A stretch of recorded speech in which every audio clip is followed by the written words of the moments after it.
The rain fell hard that day, like the sky itself was weeping for the man sitting by the roadside.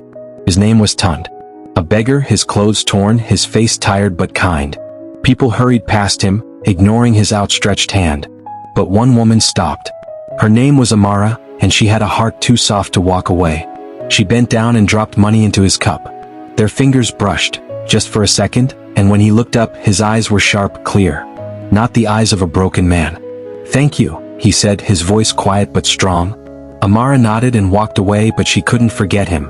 That evening, her sister Bimp flaunted a new designer bag in their small living room. "Femi bought it for me," she bragged, tossing her hair. Their mother beamed with pride. Bimp was the golden child, beautiful, charming, always bringing home rich men. Amara? She was the disappointment. The one who cared too much about people who couldn't give her anything. "Amara, when will you find a proper man?" her mother sighed like she did every day. Amara didn't answer. Instead, she thought about Tunde's eyes. The next day she went back. And the next. Each time she brought him food, a little money, and they talked. He told her about losing his family, his home, but there was something he wasn't saying. She could feel it. Then one afternoon she saw it. A sleek black car pulled up near Tunde. A man in an expensive suit stepped out, looked around, and then he bowed to Tunde. Amara's breath caught. The man handed Tunde an envelope. Tunde opened it, his face serious, then nodded. The man got back in the car and drove off. Amara's hands trembled. What was happening? That night, she confronted him. "Tunde, who was that man?" He hesitated, then sighed. "Amara, I haven't been honest with you." Her heart pounded. "What do you mean?" He looked straight into her eyes. "I'm not a beggar. I'm the heir to the Adebayo fortune." She stumbled back. The Adebayo fortune? One of the richest families in Nigeria? Then why? "I was testing people," he admitted. "Testing who would see me, not just my money. And you were the only one who did." Amara couldn't speak. All this time, her family had mocked her for helping a beggar. But the truth was, he could change everything. Then his face darkened. "But Amara, there's something else. My family doesn't know I'm alive. And the people who tried to kill me, they're still out there." As Amara stood there, one terrifying thought hit her. If his enemies find out he's still alive, will she be next? Where are you watching from? Drop your country in the comments. Let's see where our amazing audience is tuning in from before we dive into the next part. Part 2, The Truth in the Shadows. Amara's hands shook as she stared at Tunde. The heir to the Adebayo fortune? It didn't make sense.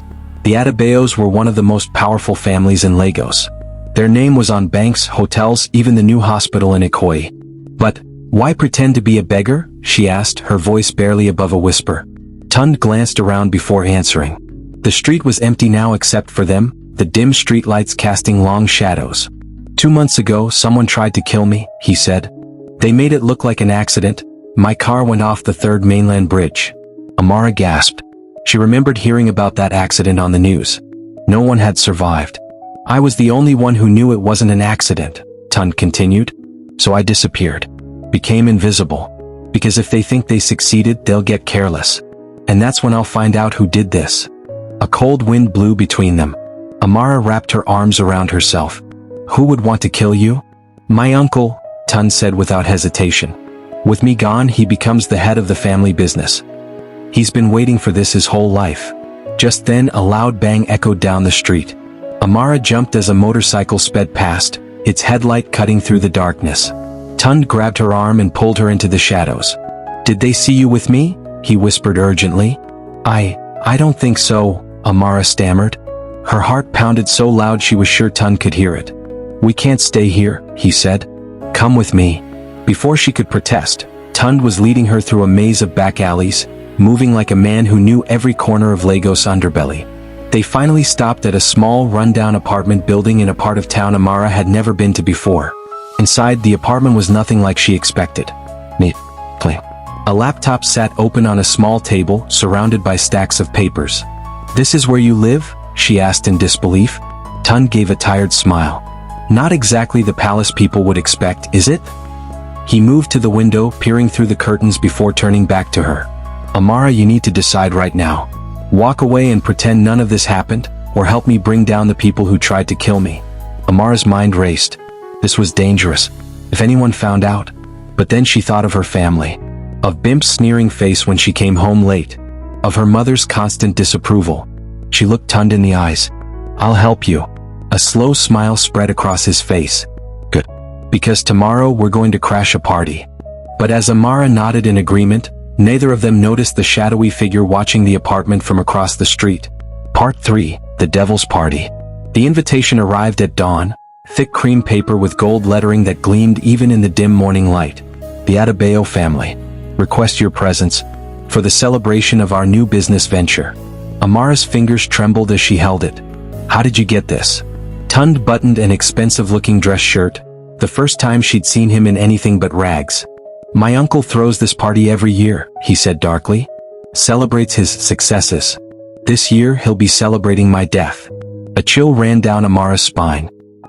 The Adebayo mansion glittered like a diamond under Lagos night sky. Luxury cars lined the driveway.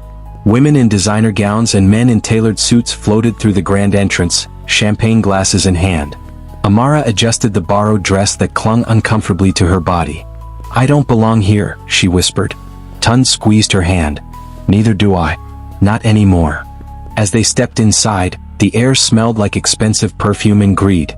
A string quartet played near the staircase where Tunde's uncle, Chief Adebayo, held court, laughing with politicians and businessmen. "That's him?" Amara asked. Tunde's jaw tightened. "The man who had me thrown off a bridge." Before Amara could respond, a familiar laugh cut through the crowd. Bim. Her sister stood near the champagne fountain, clinging to Femi's arm, dressed in a gown that probably cost more than Amara's yearly salary. "Oh God," Amara gasped, pulling Tunde behind a pillar. "That's my sister." Tunde's eyes narrowed. "Femi is here? That's interesting. What do you mean?" But before he could answer, Chief Adebayo tapped his glass for silence. "My dear friends," the chief boomed, "tonight we celebrate not just new business, but a new era for the Adebayo name." He raised his glass. "To family." The crowd echoed, "To family." Amara felt sick. She watched as Femi leaned in and whispered something to Chief Adebayo. The older man's smile widened. He patted Femi's shoulder like a proud father. Tunde's breath came fast beside her. "Femi is working with my uncle." The pieces clicked together with terrifying clarity. Bimp's rich boyfriend. The sudden closeness to the Adebayos. The timing of Tunde's accident. Amara grabbed Tunde's arm. "We need to leave. Now." But as they turned, they came face to face with Chief Adebayo himself. The old man's smile froze. His glass slipped from his fingers, shattering on the marble floor. "You," he whispered, face draining of color. "You're supposed to be dead." Silence spread through the crowd like a wave. Every eye turned to them. Bimp's shocked gasp cut through the air. "Amara?" In that terrible moment, Amara realized three things. 1. They were surrounded by enemies. 2. Her sister was tangled in this mess. 3. And the armed guards by the door were now moving toward them. As Chief Adebayo's scream of "security" echoed through the mansion, Tunde grabbed Amara's hand and did the only thing they could do. They ran straight into the dark Lagos night with gunshots ringing behind them. Part 4, The Reckoning.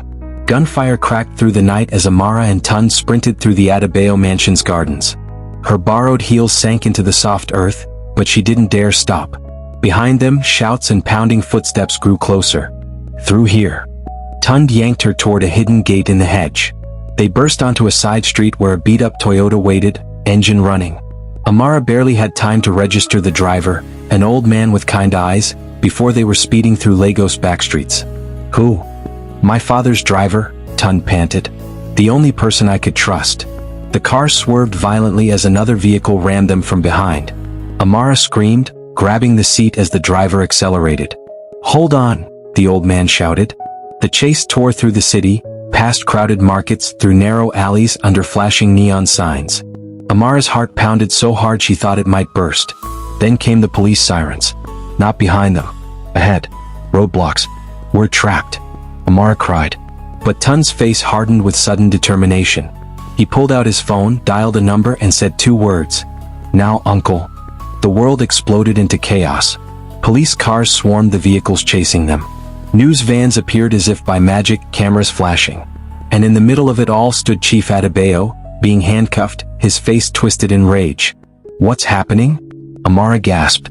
Tunde finally smiled, a real relieved smile. "I recorded everything. his confession at the party, his connection to Femi, the murder plot. Sent it all to the police commissioner and every news station while we were running. The next morning, the scandal dominated every newspaper and TV channel. Adebayo era live. Chief Adebayo arrested for murder plot. Businessman Femi Aladil implicated in conspiracy. Amara sat in Tunde's real home, a stunning penthouse overlooking the city, watching Bimp sob on national television as police led Femi away in handcuffs. Her phone buzzed endlessly. Missed calls from her mother. Pleading messages. She silenced it. "You okay?" Tunde asked softly, handing her a cup of tea. Amara looked around at the sunlight streaming through the windows. At the man who had risked everything. At the new life waiting for her. For the first time in years she smiled. "I will be." 1 year later. The church bells rang as Amara walked down the aisle, not in a borrowed dress, but in a gown that shimmered like moonlight. Tunde waited at the altar, his eyes full of love. In the back row, her mother and Bimp sat quietly, invited out of pity, ignored by everyone. As the priest pronounced them husband and wife, Amara finally understood. Some families you're born into, others you choose.